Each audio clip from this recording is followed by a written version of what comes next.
Hi, this is Mackenzie from the Texas Institute for Excellence in Mental Health, and you're listening to Research to Reality, conversations on mental health research and innovation in Texas. We're excited to bring you the second part of a 2-episode series focused on Texas infant and early childhood mental health and well-being. Today's episode is titled Teaching to Challenging Behaviors in Early Childhood Classrooms. I think it's just undeniable that early childhood education is more front and center in the policy discussions than it's ever been. And so I think it's hard to be patient when families are struggling.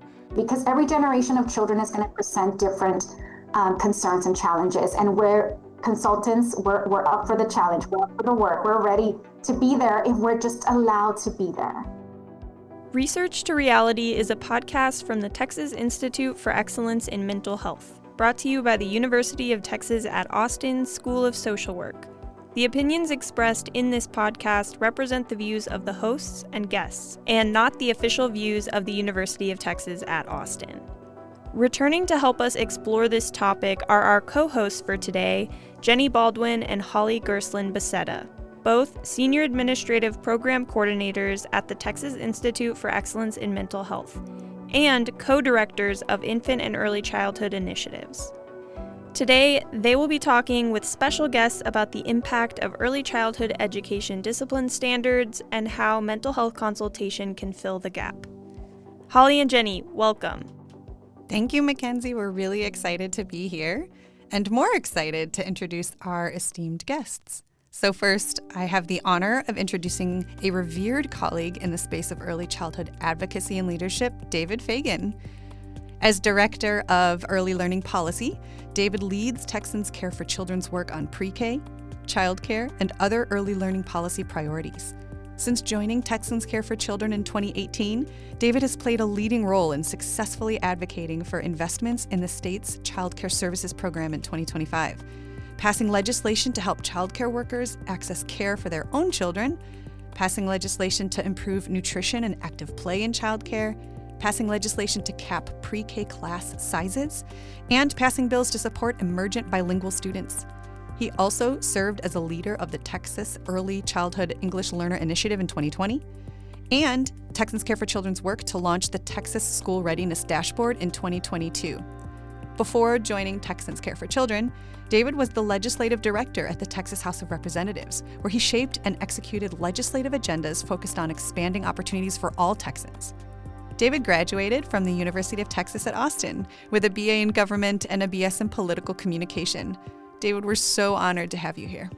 Oh, thank you for having me, and good to be back in the Moody School of Communication. That's right. Welcome very happy back. to join you.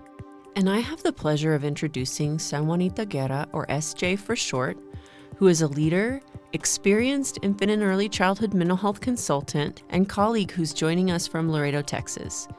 SJ is a licensed professional counselor supervisor whose professional career was developed over the past 20 years.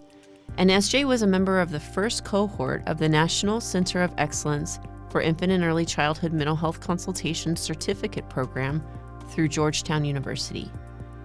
For the past 4 years, SJ has dedicated her career to serving the community of Webb County as an infant and early childhood mental health consultant who supports children 0 to 5 and works closely with parents, caregivers, and early childhood educators in settings like child care centers, Webb County Head Start, and local school districts.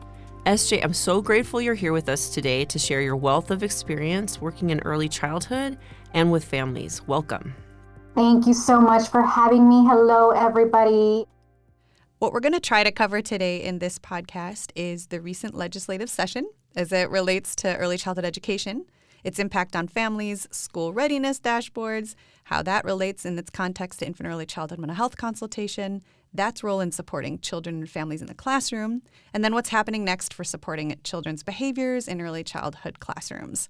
David, I'm going to start with you because you and I go way back working side by side in this field of early childhood mental health. Let's start with what came out of our recent legislative session that could either be supportive or challenging for children pre-K through second grade. Yeah, I mean, education, as it very often is, was the star of the show during the legislative session. Lawmakers came motivated to pass a big school funding bill. There were also significant debates around school vouchers or education savings accounts, which will allow parents to enroll in private schools with public funding. And so that bill passed, as well as the big school funding bill, House Bill 2, which, in addition to many other strategies, invested a significant amount of money into special education and addressing some of the longstanding challenges there. I think maybe most direct to the conversation we're having today is the legislature also passed House Bill 6, which was a big school discipline bill that rolled back the changes that lawmakers passed in 2018, which prohibited out-of-school suspensions for children in pre-K through third grade, unless those students, committed assault or some other serious offenses. So lawmakers rolled that back, and we're going to have to watch to see kind of what the impact of that is. And so I think it'll be really vital that we see, do districts go back to the way things were, or have there been some changes that have taken root in the meantime that there won't be a huge disruption in sort of what children and families are seeing. Mm-hmm. And can you tell us a little bit more about that? So kind of what has discipline in early education in school settings, like public pre-K, looked like over the years? And then can you also quickly define for us what we mean when we say public pre-K? Sure. So the state provides free pre-kindergarten for 3 and 4-year-olds who meet certain eligibility requirements, mostly based on income, but there are several other categories, children of veterans, for example, children who are emergent bilingual also have access to free pre-K, which is referred to as public pre-K. So, as I mentioned, back in 2017, lawmakers took a bipartisan step to prohibit out-of-school suspensions for children in pre-K through third grade, unless, again, there's some serious violent offenses. Prior to these limitations placed on out-of-school suspensions, what we found were that we saw a significant number of suspensions given to children in pre-K through third grade. In the 2015-16 school year, for example, which was right before this law went into effect, there were over 36,000 out-of-school suspensions given to children in pre-K through third grade. And I'll just mention that over 2,500 of those were children in pre-K, so 3 and 4-year-olds. Right. In many cases, suspensions are given to 3 and 4-year-olds because they're acting like 3 and 4-year-olds. Mm-hmm. And so what we saw in 2015-16 that's also really concerning to us was that we saw real disproportionalities of suspensions for children in foster care, children in special education. Mm-hmm. And so they faced particularly high rates of suspension. And we know these are children who need more support, not to be removed from their classroom environment. So, back in 2017, we took that step. And since then, schools have been rolling back their suspension policies. We've seen suspensions plummet. In-school suspension was still made available. So, and how that's interpreted by districts varies dramatically, as you can imagine. In some cases, an in-school suspension is a intensive, supportive counseling session for a child that might be experiencing their big feelings. In other cases, it's handing a child a worksheet and putting them in a classroom. and sitting them in a classroom. That's right. So just because something's called an in-school suspension, I would say that it doesn't necessarily mean the same thing. But now that we've gone back to the ways of being able to suspend for disruption, I think that we're going to see suspensions continue to rise. But I hope that there are some districts that have set up some supportive policies that we won't see them return to the way things were back in 15-16. It's almost like we're on this roller coaster of policy change in the last couple of years, but very extreme ones. And so why did this happen? What do you think happened? Well, listen, legislators clearly heard from administrators and teachers that are really having a hard time dealing with serious behavior problems. Yeah. There was a teacher who testified who actually was blinded by a student in the classroom. Holy smokes. And was supportive of this change. There were children throwing chairs at their teachers. So there was a lot of concern out there that, teachers were not safe in the classroom, that other students' education was being disrupted. But I do think there was a couple things lost in the conversation. One, I think, is that teachers, before this new law went into effect and for many years, have had the authority to remove children from the classroom, period. What has changed is what happens next, right? What happens to that child and that family? And That's right. And administrators are the ones who make the decision about, is this a child who is sent to the principal's office, sent home? In many cases, teachers were being overruled. In fact, my colleague testified, she was a former kindergarten teacher, and talked about how she had a student who was having some challenging behaviors, but they were having a lot of progress. And unfortunately, she was overruled by her administration, who gave that child a suspension, and that relationship with that family was never the same because of the kind of loss of trust that occurred there. So it was referred to as a teacher bill of rights, but I think in many cases it was administrators who were empowered, and teachers have continued to have the right to remove children from classrooms. But I think that we owe it to them to invest in the most effective way to address that behavior, right? Because, if we remove a child from a classroom, it might be an out of sight, out of mind for a couple days, but that child's coming back. And if a child is being violent in first grade, we also owe it to the safety of those second graders and that second grade teacher to deal with that behavior head on and not push the problem down the road. Onto the next teacher, onto the next classroom. Onto the next teacher or the next campus. Yeah. And onto the next campus, right? And then also, I think, returning them perhaps to the root of where the behavior is actually manifesting. In many cases, we know that these behaviors happen at home, and now you're sending them to an environment where their parents might be at work and unable to meet that child's needs, and the problem gets worse. And so we think the districts should have every tool in the toolbox to address behaviors, but we need to make sure they actually have the most effective tools. And suspension just tends not to be that, especially for children this young. Yeah. Wow. Yeah. So let's turn to you, SJ, because you've been working in the early learning sector as a mental health provider for a while, and you've seen families that have been impacted by these different changes and mandates regarding discipline over the years. So what have you seen to that regard? It's really, really incredible what we're able to change and impact if we're allowed to do our work as mental health consultants, right? So much work can be done with families and with educators, and of course the children, if the proper interventions are put into place. So something like infant and early childhood mental health consultation can really be the difference between a child being suspended, being expelled, because again, like David said, because they're acting like 3 and 4-year-olds. And then, of course, there's also a long list of other factors that could be in play here, such as what's going on in the home. Does the child have yet to be properly evaluated and possibly diagnosed with a genetic or neodynamic condition? So there's so many reasons why a child could be acting this way that needs to be considered. It needs to be looked into. It needs to be treated. It can't just be, like you said, let's suspend and then we kind of push that problem on to the next classroom, the next school year, the next teacher. I had a parent here, a foster parent, who adopted a child, a few months old. Fast forward, he is now 5.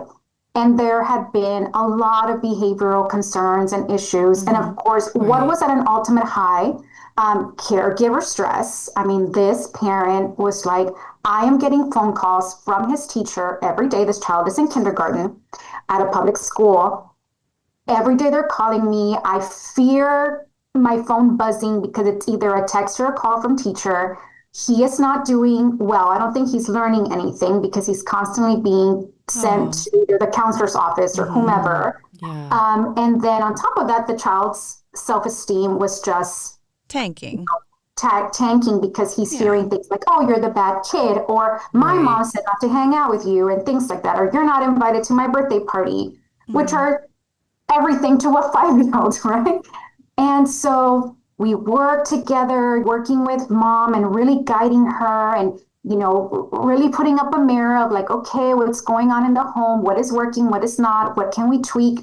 And today she came in and she looked so different, just physically looked different. Like she had her makeup on and her hair done, and she just looked like refreshed. And she's like, oh my gosh, do I have a report for you? She's like, I have not gotten a call. I had to call the teacher and say, is my, school app working right? Because I haven't gotten any messages.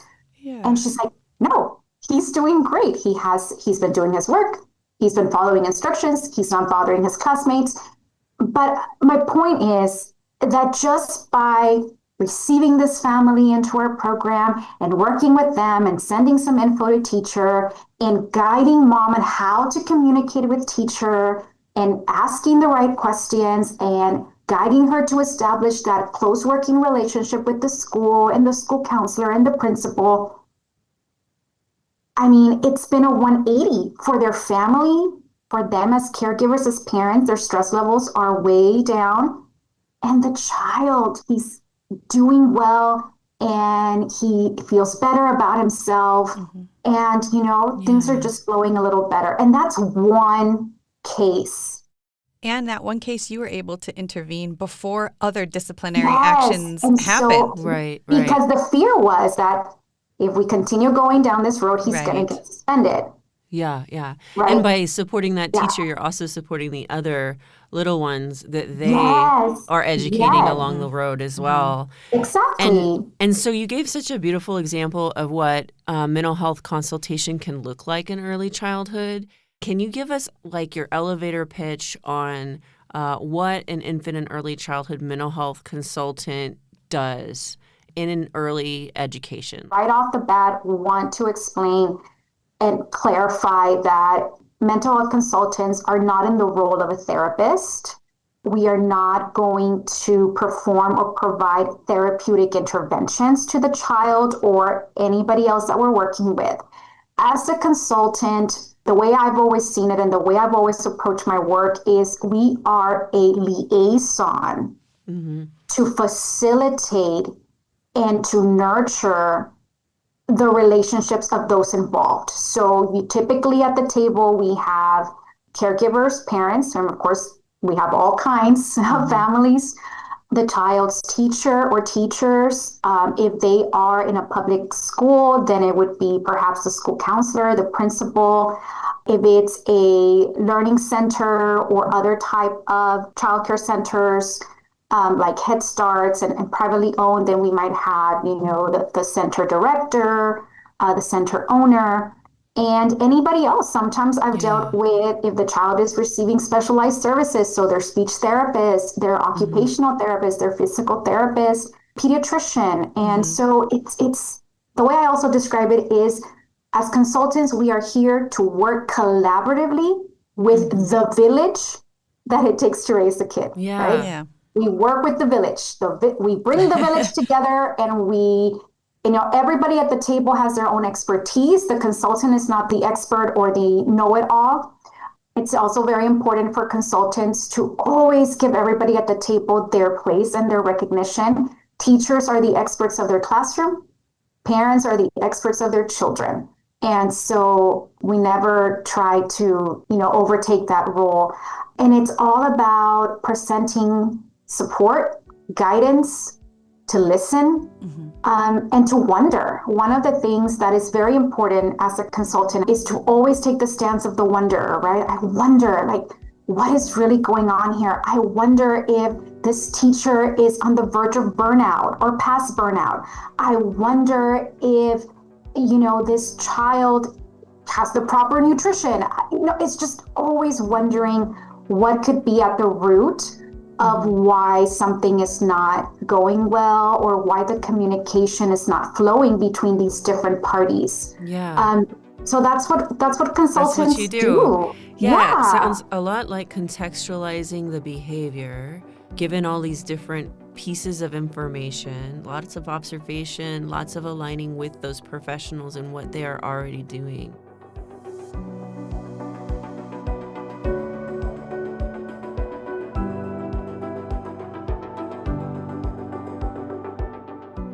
So that perspective and that vantage point is so great for this conversation when we're thinking about disciplinary standards. So when you think about this rollback that David was describing in regard to disciplinary standards, what impact do you think it could have on a family like the one you just described or other families you're supporting right now? I think for one, it would validate false impressions or false thoughts about the child. False narratives. Yeah. Yeah. Right. A false story. Yeah, this is a bad kid. Nobody wants to be around him. Keep him at home. They can't learn. They can't learn. They can't be taught anything. They can't be disciplined. They can't be, and it really leaves parents with no options, right? and in a place of confusion and despair and hopelessness and helplessness. And then it's that self-fulfilling prophecy, right? I'm going to continue acting bad because I am bad. So I Right. just don't see any benefit from that. I understand and I respect the concern about safety, because I have worked in situations where the child has become a safety concern for self and others. But then it's like, okay, how do we work with that? How do we still accept and embrace this child and continue to guide and support them while, ensuring the safety of everybody else?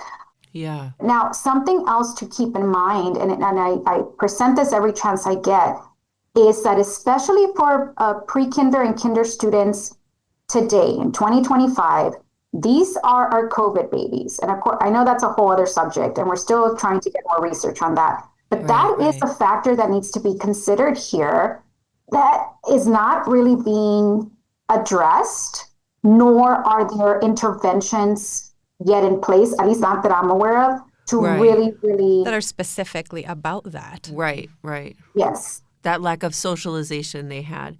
And we don't know longitudinally what the impacts are yet either. And so Mm-hmm. we are in a strange period where we know there are impacts. We don't know what they are, and so we don't know what intervention is best. But to Exactly. be aware of it, yeah, in your role as a consultant makes a lot of sense. I also fear that with children just getting suspended because of the behavior issues, then that really eliminates or drastically reduces the opportunity for the child and the family to get proper intervention and proper services. Because then Yes. Then where do they go? nobody, right, where do they go? And they're not being referred anywhere. They're not being, Seen. yeah, seen. And so then nothing gets reported and there's no progress made. And so the following school year, again, that child gets enrolled perhaps in a different school. And so now that school is starting from zero again, instead of there had been a year. Of support of some kind. Exactly. Right. Where gains could have been made. Yeah. Exactly. Yeah.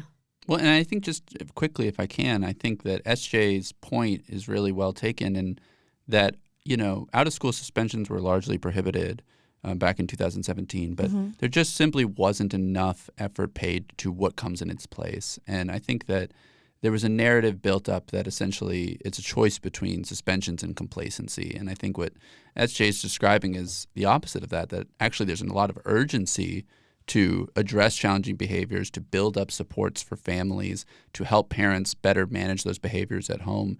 All of those things are vital and take effort. And it's not simply saying to schools, you are no longer allowed to do this, figure it out. It's providing that list of tools in the toolbox that they can use so that we can actually deal with these challenges that, as she mentioned, the COVID babies. I hear from childcare teachers, from preschool teachers all the time that they're seeing behaviors they've never seen before. Yeah. And so we do need to confront this with Right. urgency, but suspensions just are not shown to be the most effective way to deal with it.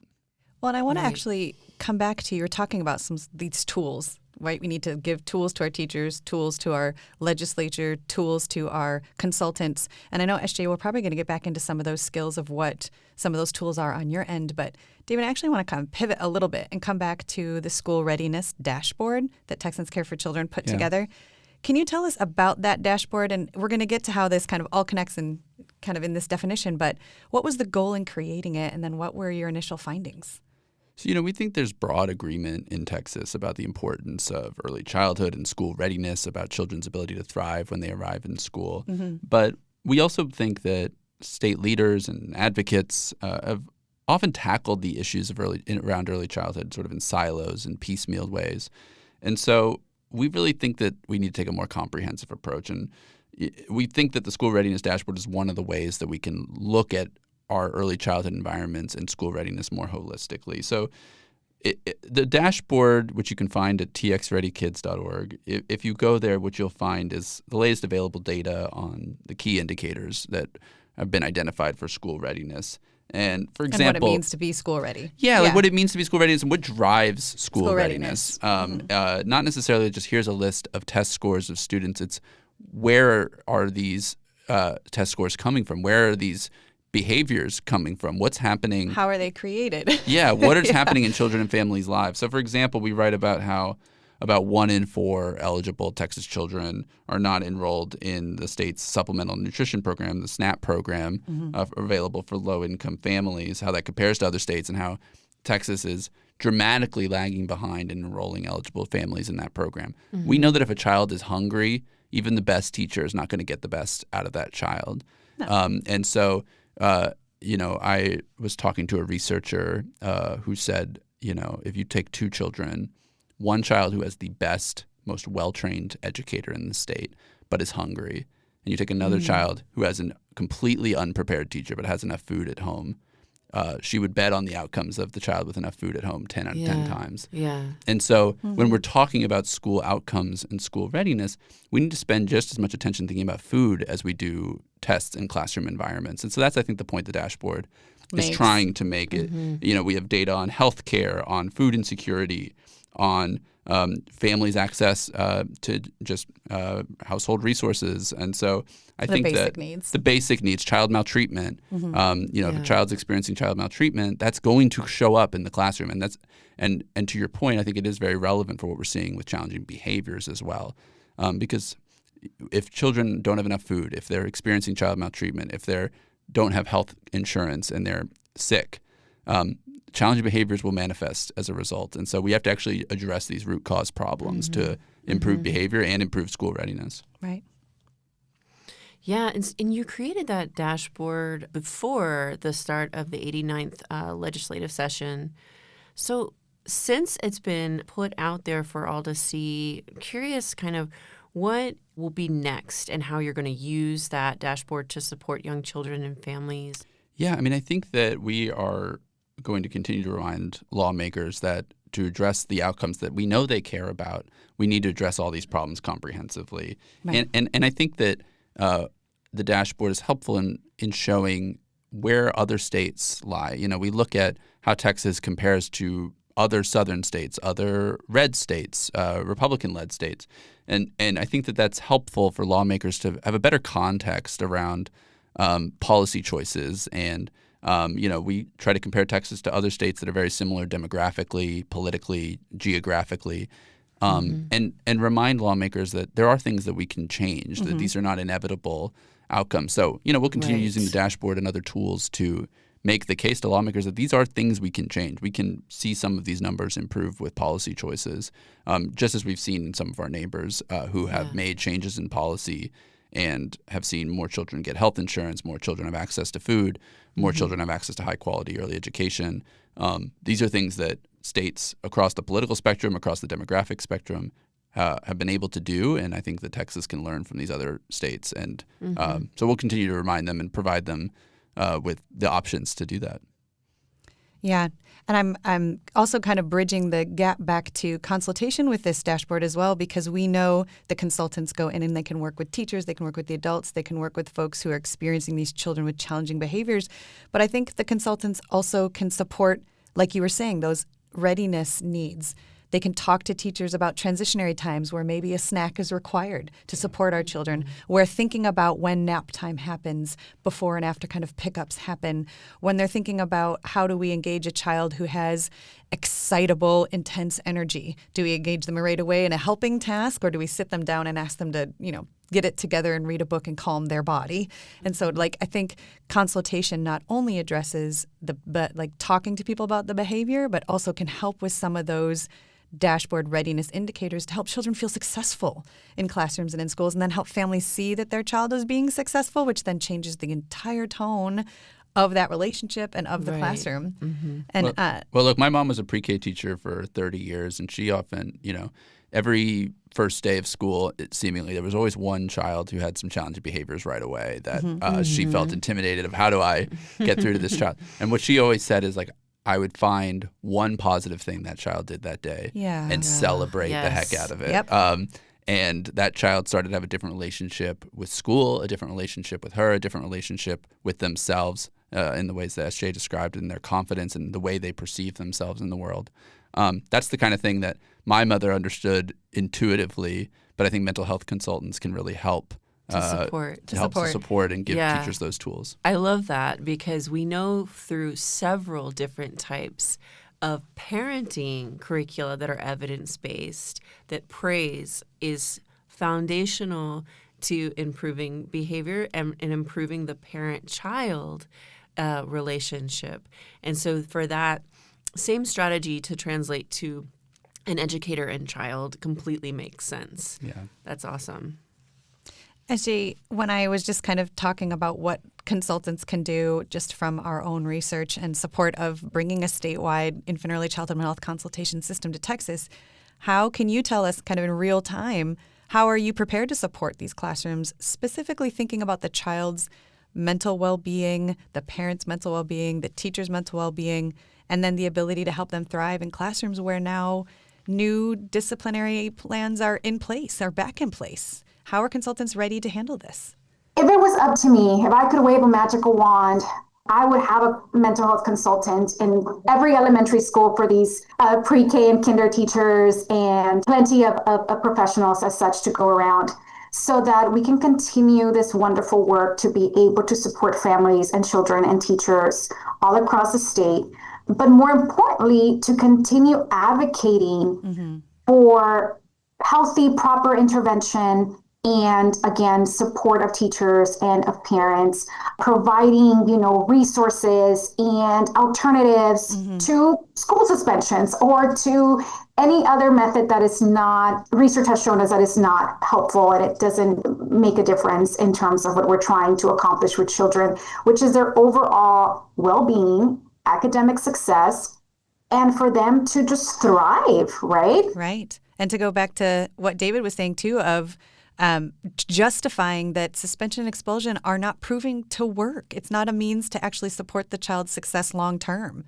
Because again, we're not really getting to the root of what is causing the behaviors because there's no opportunity to figure that out and then be able to intervene properly and provide either teachers with the guidance and support or a training and development that they could really, really benefit from. And there's no opportunity to provide families with that same support to figure things out, whether it's parenting, whether it's, educating them, whether it's referring them to proper resources in their own community. In my experience, many of the families that I work with are not even aware of what's available in their community. So for a consultant like myself to come into their lives and be able to say, hey, did you know about this? And did you know that there's free services for this, for that? Or, whether it's mental health or, physical health, nutrition. I mean, anything that they might be lacking and they just haven't known where to turn to or what questions to ask. Right. It's not just about the child. Yes, the child brings us together. But it's not just about the child. It's everybody that child comes in contact with, including the other children in that child's classroom. And then one thing to remember is that because we're seeing more and more behavior concerns with children of this age group, where it was before, like David said, he was talking about his mom, that there was always that one kid, right? Yep. That's not the case anymore. Now it's like multiple of those kids in a classroom that right? we're hearing about, right? So my heart goes out to teachers and how overwhelming that can be and how, how defeating that can feel like at times. So I'm thinking of just also the mental health of the teachers, the speed of burnout and, and then again, the high levels of stress for parents and then the overall well-being of that child.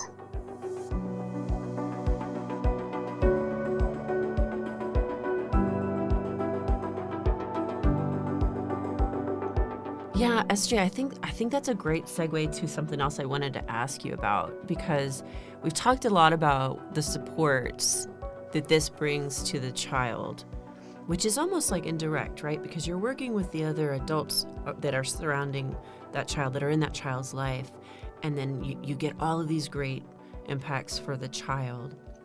But let's talk about those other adults because earlier you were talking about a mom who, and we hear this story all the time, of a parent who it's almost like they have an anxiety response when their phone rings and they see it's from the school, because it's always bad news when the school calls for their kiddo, right?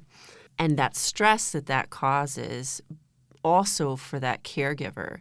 And now you're also talking about, on the other side of that story is the teacher and the stress that they're experiencing in that moment too. So can you tell us a little bit about what we know that mental health consultation does, positive effects for those educators and for families?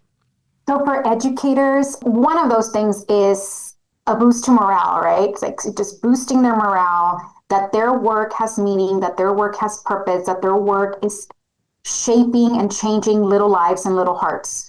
Communicating that they know that they believe that it's not some cliche, thing that we say to teachers or that you put on a t-shirt, right. It's true.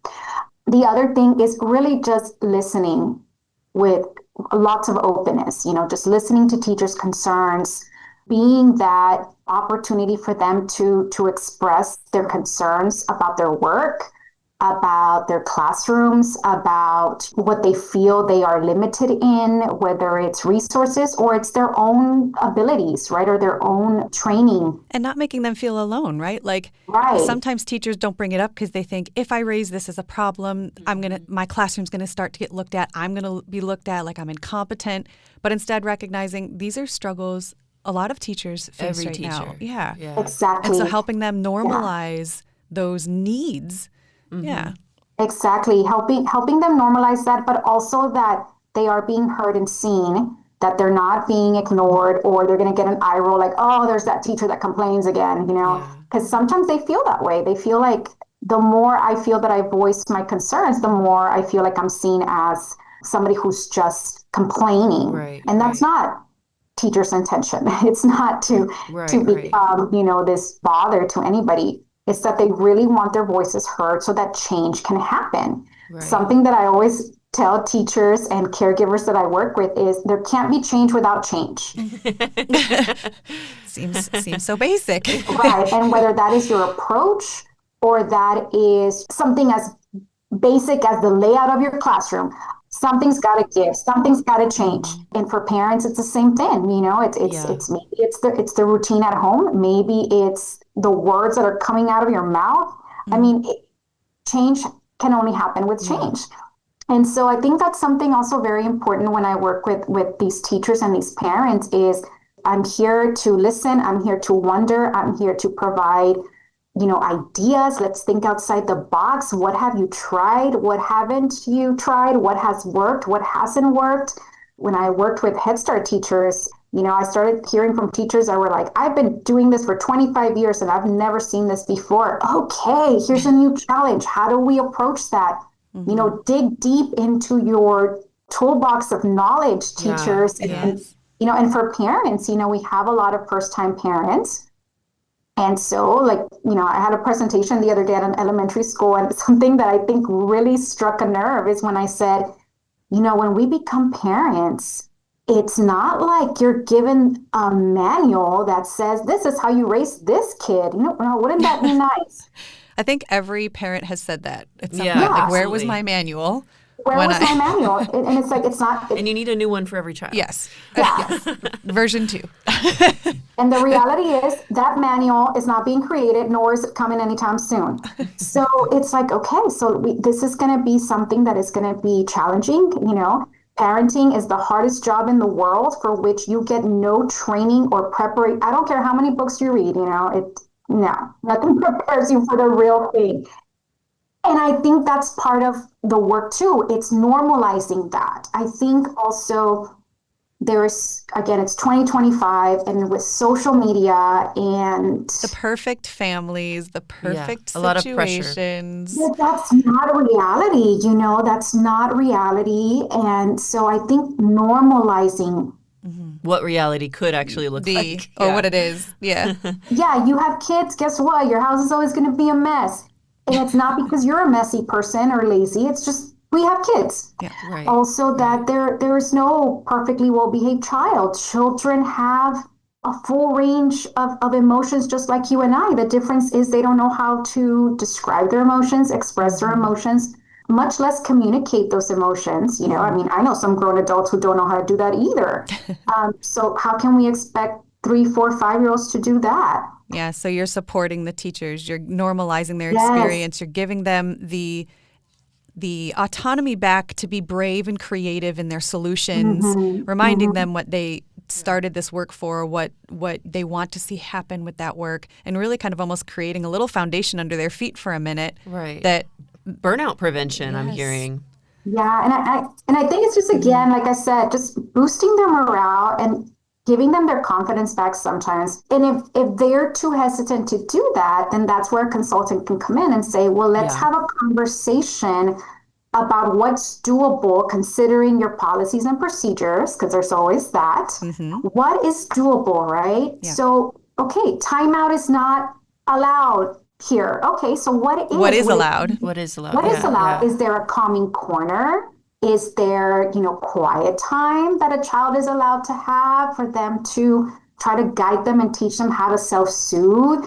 So those are conversations that consultants can definitely open up and give folks the opportunity to have those talks, to really, again, think outside the box, and not just because something has been done this way always doesn't mean that we can't tweak it a little bit, considering that this is not 1985, it's 2025. Right. So. Yeah, and I think one thing that I just want to build on from what SJ is saying is it really is about supporting the adults. Right. I know that there are challenging behaviors on the rise, but prior to the bill to prohibit out-of-school suspensions back in 2017, there were some districts who already had completely abandoned the practice. El Paso, Dallas, Austin had removed this policy altogether. I don't think anybody believes that there are no challenging behaviors of children who live in El Paso, Austin, or Dallas. But they were able to remove this practice. I live in Austin. I'm here to tell you it's not real. Right. There's nothing unique about these regions, the children in these areas, right, where they don't have to suspend, but a district just down the road who has hundreds of suspensions are seeing any different behaviors. But the difference is how these schools support adults.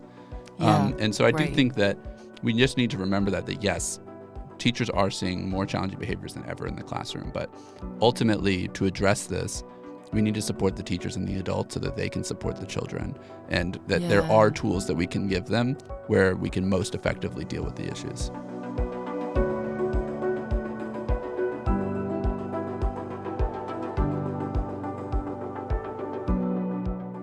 And we're losing teachers right now. And there are fewer professionals going into that line of work. And so it's such a critical time to support the teachers that we do have. And speaking of teachers, I guess something that we aren't talking about as much, because we've been talking a lot about pre-K, but what about, I would be remiss in Jenny and I's focused work around the students, 0 to 3 as well, but what happened to our babies in this legislative session? And was there a voice for them at the table during this last session, especially around suspension expulsion? It doesn't just apply to our pre-K kids.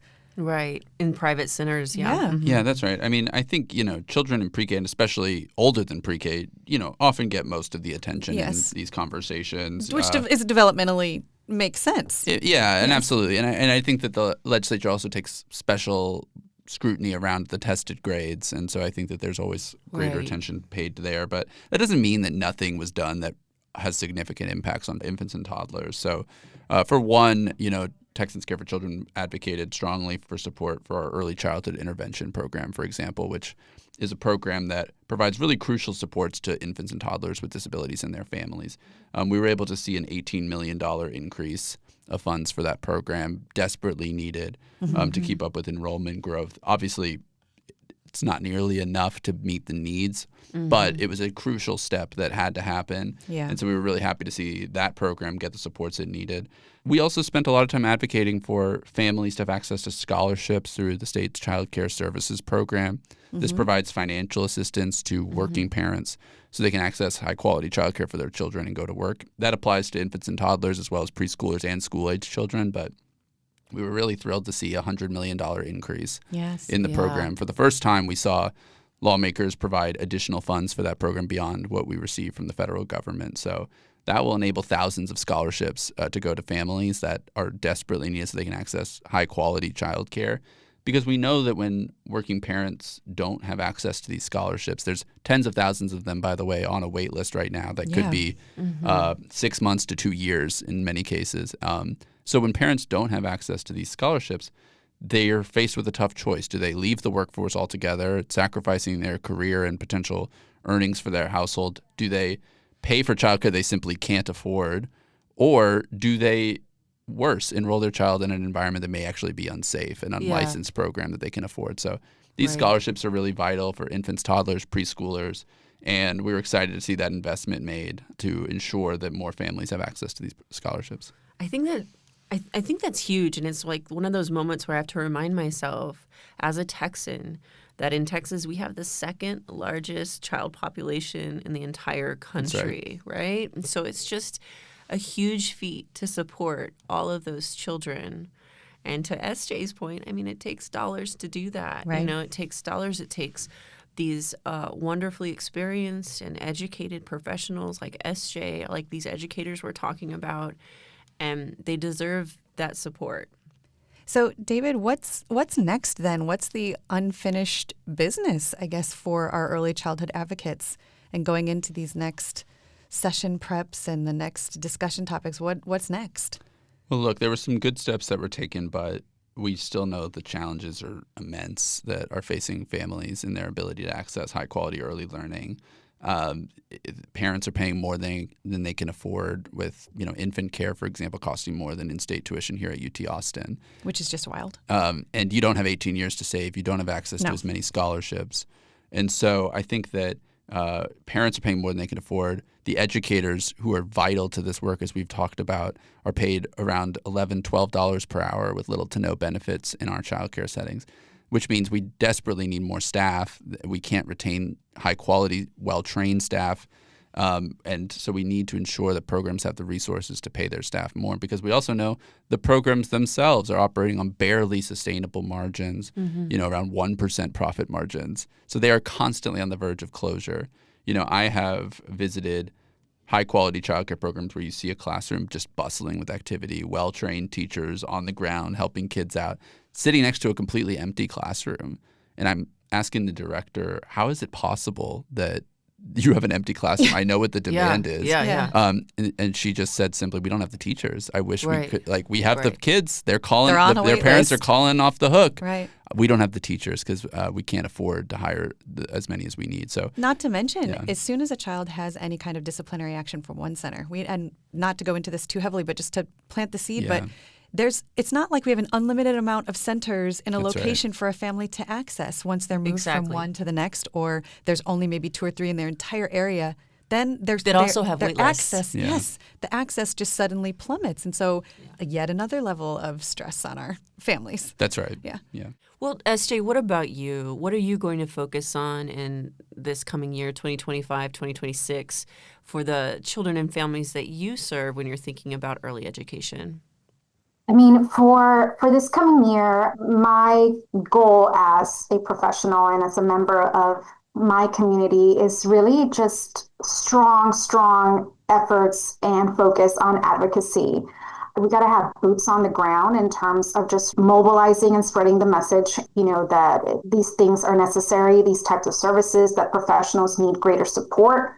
Yes, greater funding, not only for salaries, but also to fund services that could provide the interventions needed for these families, because many times these families cannot afford things out of pocket. They cannot afford, some of them barely even have health insurance, so it's so important to be able to have programs, services, resources of all sorts in communities. When auxiliary services and supports are needed. Yes, so that families have access to the support that they need.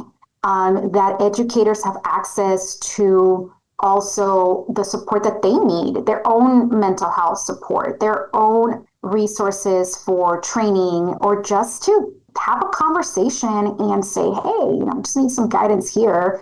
I don't need to go to a 4-day training. I just need, a little bit of support here.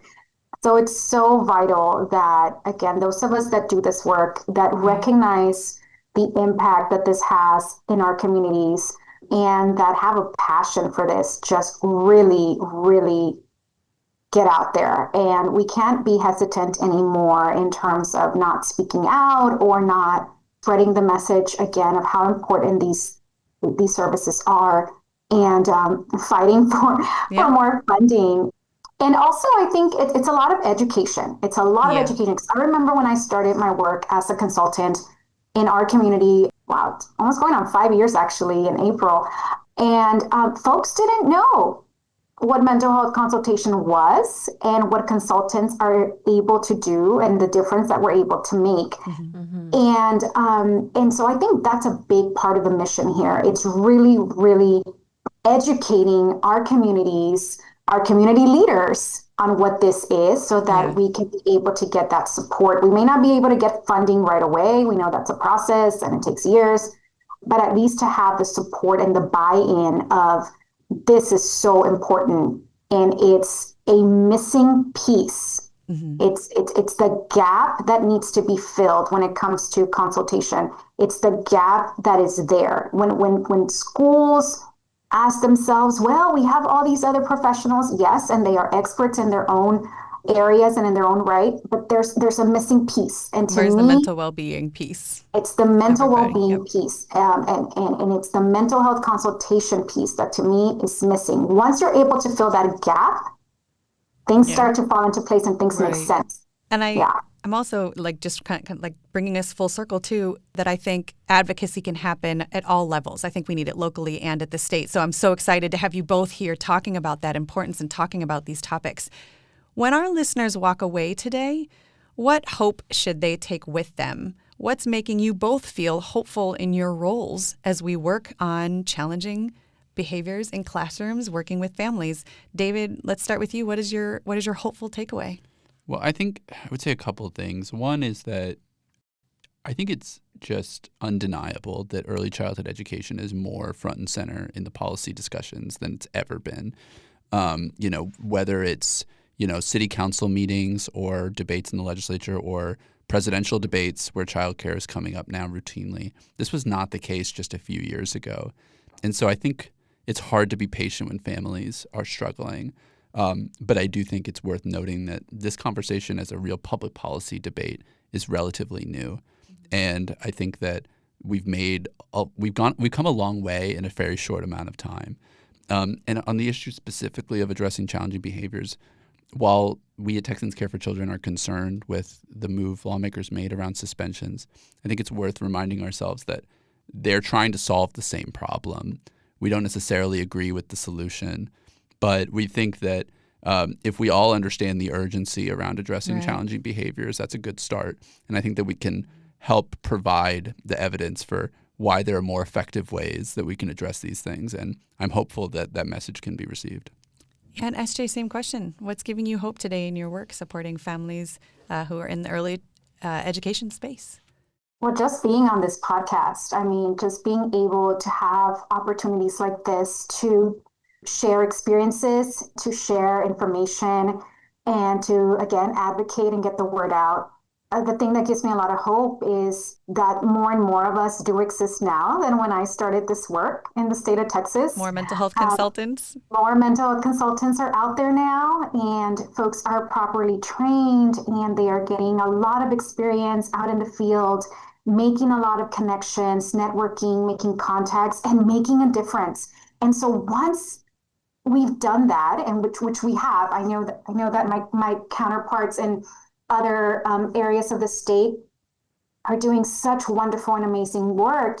You can't undo that, right? And so that leaves a very awesome, sweet taste in folks' mouths, right? Yeah. So I'm really hoping that also communities come together to advocate also and to fight for and demanding pretty much that their schools, their centers, their child care providing facilities, that they are able to then say, this is needed, just like we need, other trainings and other resources to be able to do our work. and to provide families with proper care and children with everything they need to thrive and grow. This is something that is necessary and that needs to be a part of what we do. It's not just, oh, it's a luxury. No, it needs to be part of everything that is provided for families and children and teachers. So that is my hope that, there's already so much being done. The work is nowhere near done and Finished. And where should it ever be? Because every generation of children is going to present different concerns and challenges. And we're consultants, we're up for You're the ready challenge. to We're be up for there. the work. We're ready to be there if we're just allowed to be there.